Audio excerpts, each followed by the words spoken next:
I spoke to you about 6 weeks back.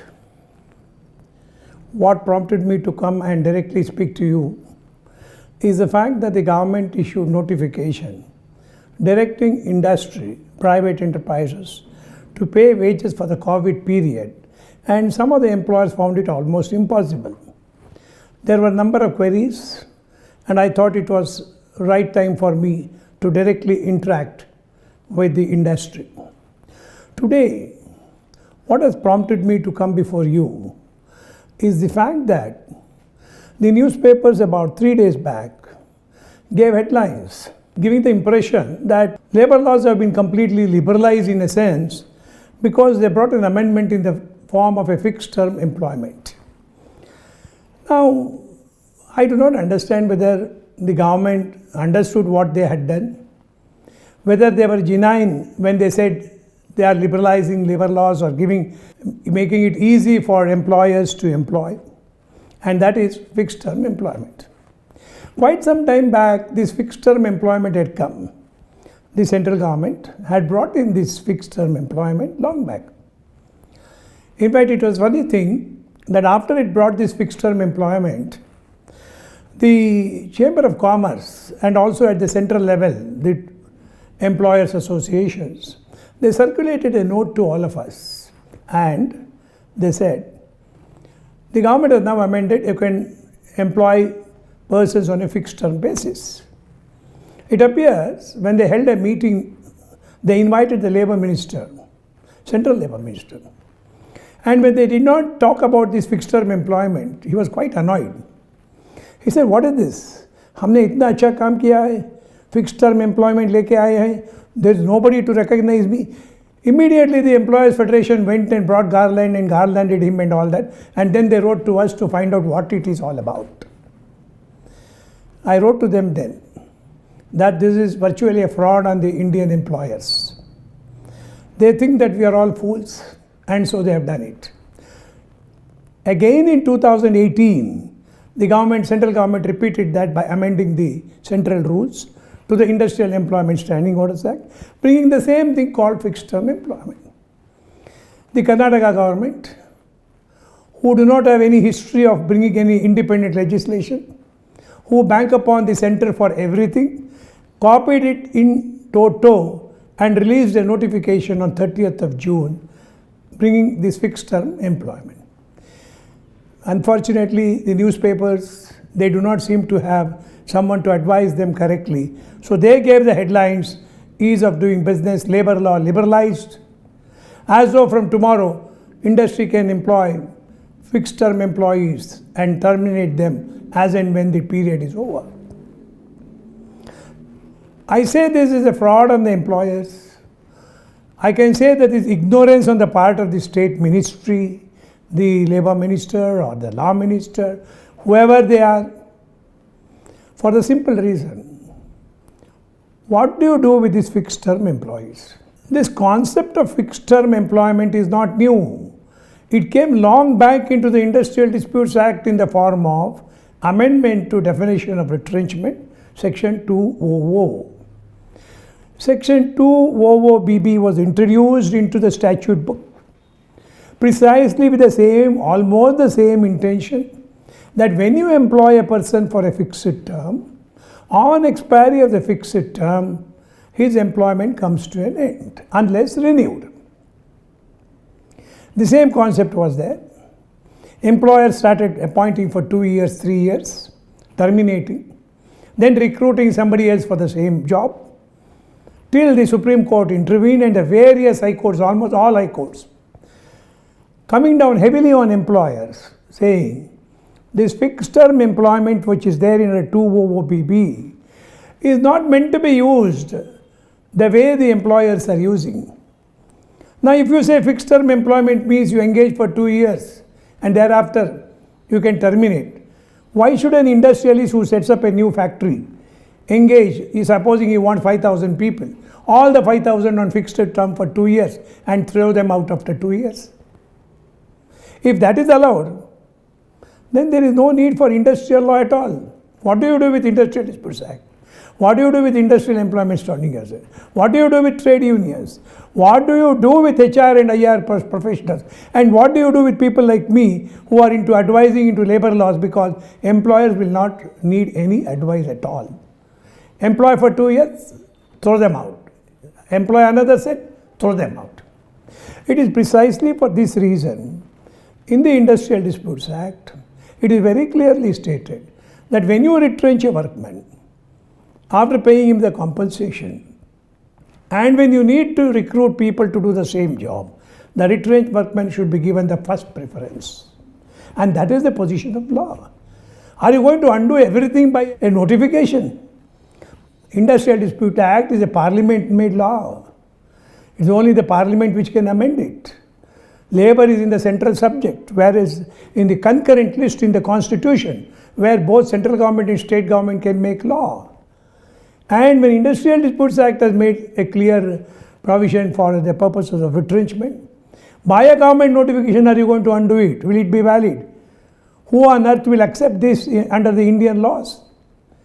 Therefore, fixed term employment will have no meaning as long as the Industrial Disputes Act remains what it is. Even after introducing 200BB, Supreme Court has said, unless the job itself is of a temporary measure, you shall not resort to 200BB. In other words, let me give you an example. A company wants to have time study of all its machinery. Time study may take about, say, 3 years. And the company engages, say, 5 professionals to do the time study of all the machines. After 3 years, the company may terminate these 5 people. There is no obligation to retain them. It is not called retrenchment because it falls under 200BB. 200BB because the work itself comes to an end. It is not that after these 5 people go, you are going to engage somebody else to do this job. What does it mean? It only means that for a work which is of a permanent nature, fixed term employment has no place. Then where do you accommodate this fixed term employee? If fixed term employee cannot be employed for a work which is of a perennial nature, which is of a permanent nature, because even after the fixed term is over, the manufacture of the product has to continue. For example, take a manufacturer of a car or take the manufacturer of a motorcycle. Certain parts are there in a motorcycle or car or engine that they manufacture. Now, can you have a fixed term employee in such cases? Because even after the term of this person, the work should go on. So, for any kind of work which should go on and which cannot be stopped, which does not come to an end as long as the industry survives, you can't engage fixed term workmen. Where then will you accommodate them? Then what is the point of calling it as fixed term employee? I can understand if the government were to say that they would amend the Industrial Disputes Act, allow a certain percentage to be retained as fixed term employee and the balance to be retained as permanent workmen, one can understand what it is. But now, where do I put them? For a temporary increase in work, what was the position till now?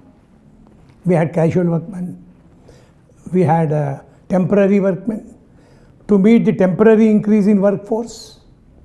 Because even there, whether it's a casual workman or a temporary workman, you used to engage them because of the temporary increase in the workload. Temporary increase in the workload is taken care of by casual workmen and temporary workmen. Now, for a casual increase in the workload, you cannot take a fixed term employee. Because once, long back in 1976 in State Bank of India case, Justice Krishna has very clearly laid down that a workman who works for 240 days in a period of 12 months cannot be terminated except following the principles of retrenchment. Then what next? A workman who works for 240 days in a period of 12 months, to put it more clearly for you, supposing you want to terminate the services of a workman today, you have to go back 365 days, determine whether he has been paid for 240 days, not actually worked, but he has been paid for 240 days, which means paid for holidays, weekly rest days, etc. Then then he gets into the 25F, today 25N bracket, where without notice, without compensation, you cannot terminate such an employee. Now take the case of a company which has engaged 100 and more workmen. If it is retrenchment, when you engage 100 or more workmen, you cannot retrench him without government permission. Then what will you do with fixed term employee? Because even a fixed term employee is entitled to the protection of what Justice Krishna Iyer has said in 1976. Then what is all this fun about fixed term employee and the newspapers saying, and most surprisingly, some of the employers expressing happiness at the new law. What happiness? For what happiness? Why? What is the benefit that this law gave? Let the government explain. I'm sure that's the reason why the wise trade union leaders have not bothered to react to this, because they know it is nothing but a scrap of paper. Therefore, I do not want the industry to be under the impression that something new has developed in this country and in the state of Karnataka, and that is called fixed term employment. There is no scope for it. Please forget about it. Do not engage employees on a fixed term for 2 years and then say, look, there is a provision made in the rules and we have engaged for 2 years. Now you go home and I will employ somebody else in your place. You are getting into problem, because provisions of retrenchment law says you must call him back and provide him employment. You can't get rid of an employee so easily. If it was as easy as this, why all these labor laws? Why all these problems? That's what is all about the fixed term employment. Gentlemen, I am quite happy that after my last talk, good number of employers have chosen the method that I wanted the industry to adopt in the matter of payment of wages for the COVID period. The Supreme Court has now given an interim order wherein the Supreme Court, instead of deciding the issue, has asked the employers and employees to sit across the table, sort out the issue with regard to wages for the COVID period, that is about 48 days wages. My first reaction was, why did the Supreme Court not deliver a judgment, one way or the other? Later, when I contemplated, I found, what would I do if I were to be in the said place? If I were to say the government is wrong in bringing a notification asking employers to pay wages for the COVID period, every employer would stop paying and say, look, Supreme Court has said, we need not pay. The other alternative for the Supreme Court was to say pay. If the Supreme Court were to say pay for the COVID period, there could have been a large number of closure of small scale and medium scale establishments. Possibly in their place, I would have done what they have done, exactly what they have done. I must congratulate them. What they have done is, they have not given the impression one way or the other, leaving the thing for more of a conciliation and settlement. What is industrial law is all about? It's all about conciliation, settlements, discussions, not mere legal principles being involved. And rightly the Supreme Court said, you sort it out. I'm happy to say a large number of industrial establishments today have discussed, quite a large number of them have agreed to pay 50% as the final payment for the period of COVID. Now, there are still some cases where they have not been able to pay. Possibly over a period of time, as the Supreme Court said, if you do not agree on the percentage of the wages payable, let the matter go to the conciliation and maybe for adjudication.